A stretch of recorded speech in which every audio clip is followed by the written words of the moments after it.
Hello everybody, welcome back to my channel. My name is Queenie. For those who don't know me, reviewing the Challenge USA Season 2, Episode 1. I don't appreciate the lack of confidence that some of you guys have in me. Okay? Some of you guys were saying, you're not even going to review the show. And if you review the show, you're going to drop it. Okay, I might. We'll see how it goes. I feel like Season 1 was abysmal. Season 1 was absolutely horrible. However, maybe Season 2 will change my mind. Okay, before I get into it, please make sure to like this video, subscribe and hit the bell, and leave a comment down below. All right, so this season they have more challenge vets, which is why I am watching it again. So I'm gonna go through everybody who we have on the list. The first vet is Wes, he's a challenge vet. Tori, also a challenge vet. Johnny Bananas, challenge vet. Amanda, cannot stand her, but she is a challenge vet.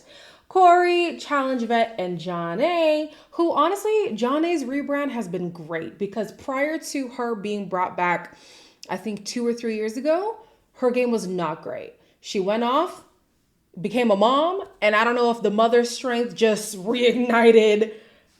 Shoot, she's been doing good very lately. Then we have the CBS people, Michaela Bradshaw from Survivor. I love her so much. I'm excited to see her play. Pauly Calafiore. If you know, you know. Next we have Cassidy from Survivor, who I did not recognize.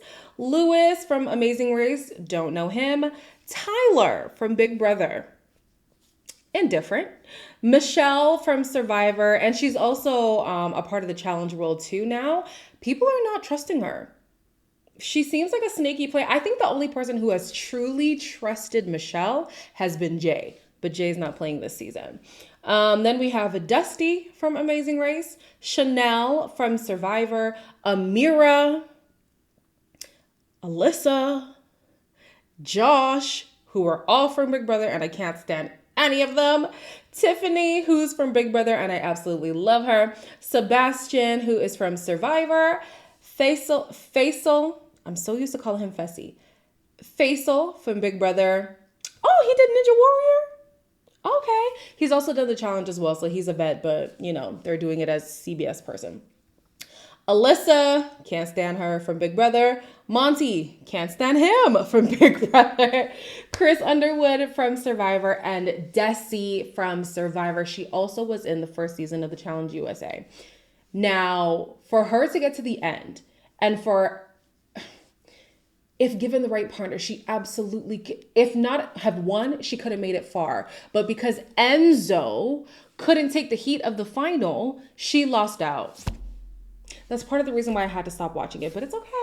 It is a new season. Hopefully there's a redemption for a lot of the people on here. Now, Josh and Pauly do have a history. They're both Big Brother alum, but they had their big issues on the challenge. And now seeing each other again could either be a chance to reconnect or spark up these tensions again. I haven't seen you in 3 years. 4. 4 years? 4 years. I feel as though all this euphoria I had of my return is just slowly leaving my body.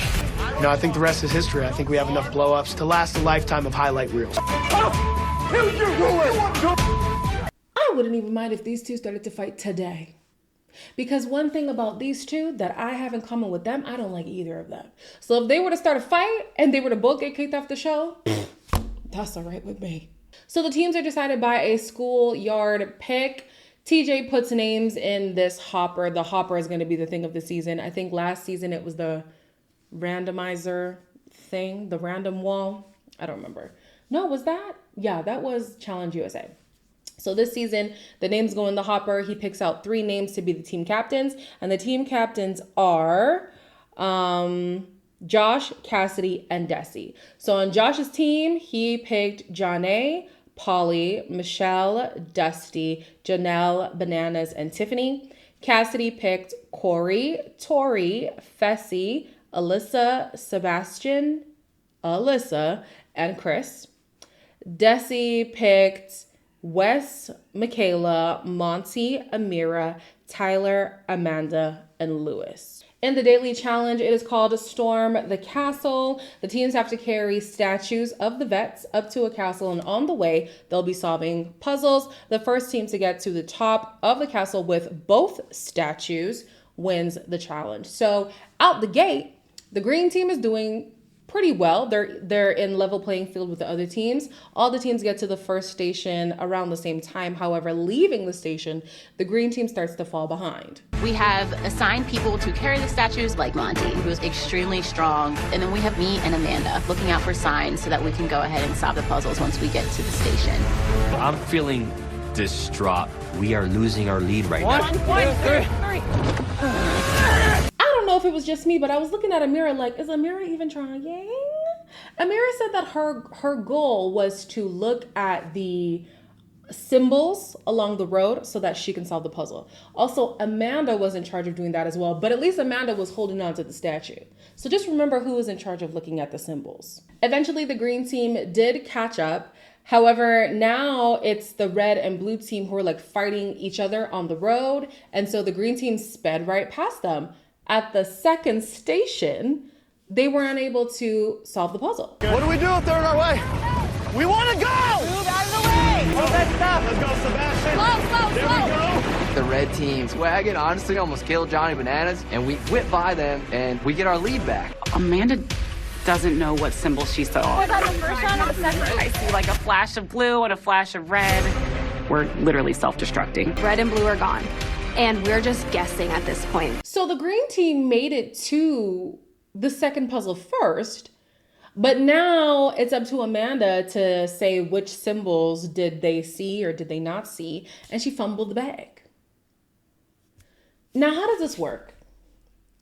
There are how many permutations to solve the puzzle, and you think we're just gonna guess our way through it? That's not gonna work. So while this team was trying to be the first one there, they were not paying attention. And the silver lining for the red and the blue team was the fact that they were stuck on the road. So the people who were supposed to look on the road had more time on the road to look. I feel like easily the green team should have won this, but Amanda and Amira severely dropped the ball. If I'm just looking at the teams, I think that physically the weakest team is actually the green team. Even before they lost the challenge, I think that it would be the green team, right? And then the other teams do seem a lot more stacked. However, on the red team, I think it was, the CBS women are not pitching in. Dusty can't really hold his weight. And of course, Josh is starting to freak out. There's definitely some weak links here. Hey, we need more than just two guys need to help! The CBS women are running ahead of the cart, and only John A is pulling the cart with the men. And so even Johnny had to call out the women and say, how are we going to make it if you guys aren't helping out? So they really need to get their communication in check. Either way, did they win? No, the blue team won. Yes, the blue team won, but it's clear that the blue team and the red team are going to try to form an alliance together. That will play out in a little bit. So the winning team gets to nominate two people from either team, either the green team or the red team. The green team or the red team, or you can pick two players from one team. And then everybody else has this secret vote. Similar to Big Brother, nobody knows where your vote lies. I think this is good because in theory, this means that the vets will not be able to strong arm the rookies in the vote. That's what you would think, right? Now it's time for the blue team to deliberate, and somehow the vets are controlling the vote. My strategy in nominations at this point is to make sure that absolutely no challenge vet gets a vote. That's my only goal right now because there are only 6 challenge vets in this game. It's pretty clear, like I'm not an idiot. Corey, Tori knew exactly who they wanted going in, and everyone is just feeding their ego. I just want to know when the newbies or the rookies, it's tough to call, maybe just CBS people, because a lot of them aren't even rookies at this point. When will they realize that you outnumber the vets? Even if it was a situation of them being classed under the CBS people, and in fact, they actually are vets of the original challenge, you still outnumber them.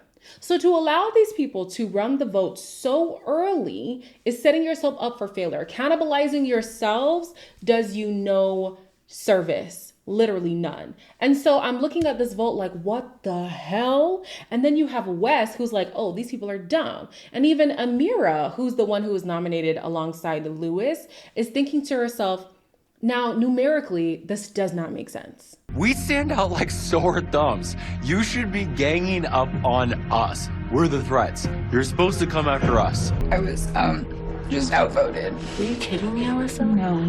Trusting that there's not a vet up there. Tori and they have Corey running that team, and all the rest of them are just falling in line. Man, these people are vets for a reason. They're good. Alyssa is self-destructing, but I'm looking at her like, girl, please, save your tears. Save them. Save them. You had the opportunity to talk as new. Did they not speak or what? And as much as I do not like Josh, one thing that Josh is really good at is rounding up the numbers. Now, it does kind of hurt him in the long run because then he ends up having too many allegiances. And so he ends up having to screw over an alliance member. Just ask Polly. But he's really good at getting numbers together and voting as a voting block. The newbies have not communicated whatsoever. And so in the vote, they've now been steamrolled. Alyssa's now getting emotional because her allies are going up for elimination. There's been how many seasons of this show? You guys know that there's power in numbers and you always outnumber the vets. Stop letting them run the game. So now it's time to vote. And like I said, Josh was rounding up the numbers. It seems like there's going to be an alliance between the red team and the blue team. I think that that's actually not the best idea, especially for the blue team. I think that the strength is more so in the red team than it is the green team. And keeping the green team is, from face value, I just don't think they're as strong as the blue team, right? So in the vote, everybody's doing their individual vote. However, Amira and Michaela are trying to increase the chances that Amira doesn't get sent in by voting in, I think it was Johnny Bananas and another guy, I don't remember.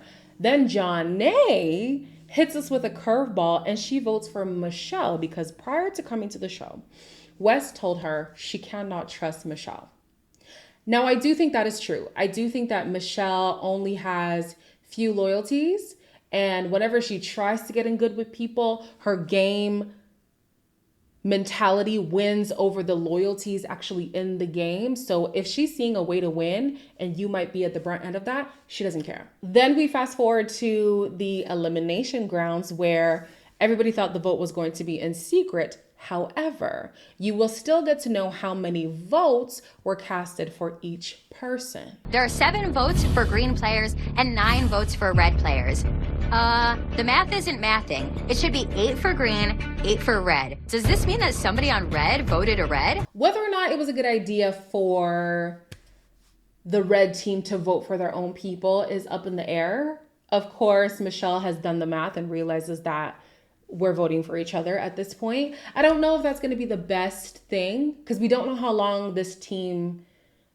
dynamic is going to last. Are they going to eventually go into individuals? Are they going to do partners? Is it going to be teams all the way through? We don't know. I think it's best to keep your numbers and then worry about your own vendettas at a later date. We're not going to find out who is actually in the elimination. It could be a guy's elimination, could be a girl's elimination, depending on who TJ pulls out of the hopper.